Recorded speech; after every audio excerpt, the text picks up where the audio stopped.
கஸ்ஸாவில் இருக்கக்கூடிய 65 வயசு உள்ள ஒரு ரியல் ஹீரோ யூசுப் அபு ஹத்தாப் அப்படின்னு சொல்கிறது அவங்க பேர். அவங்களுடைய வாழ்க்கையில் அவங்க செஞ்ச விஷயத்த இனிமேல் நம்மளாம் செய்ய முடியுமா அப்படிங்கிறது தெரில. எல்லாம் நாடினாதாங்க. 18,000 இறந்து போனவர்களை அடக்கம் செஞ்சுருக்கிறாங்க. 18,000 ஜனாசாக்களை அடக்கம் செஞ்சுருக்கிறாங்க. அவங்க எந்த மாதிரியான சமயத்தில் இந்த ஜனாசாவை அடக்கம் செஞ்சாங்கன்னா 1988 ஒரு போரின் போது இஸ்ரேலால் இவங்க தாக்கப்படுறாங்க. இதை ஜனாசா அடக்கம் செய்வதற்கு முன்னாடியும் இவங்க இஸ்ரேலால் தாக்கப்படுறாங்க. தாக்கப்பட்ட நிலையில் அவங்க கான் யூனிஸில் தொடர வரக்கூடிய இறந்த சடலங்களை ஜனாசாக்களை அவங்க அடக்கம் செய்கிறாங்க.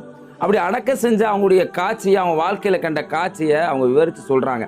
இன்றைக்கி பல தலைவர்களுடைய சாதாரண வாழ்க்கை வாழ்கிற சில தலைவருடைய ஃப்ளாஷ்பேக்கை கேட்டு பெருசாக பூரிப்பாக பேசுகிற மக்களுக்கு மத்தியில் இவங்களுடைய வாழ்க்கையில் மிகச்சிறந்த ஒரு படிப்புனுங்க.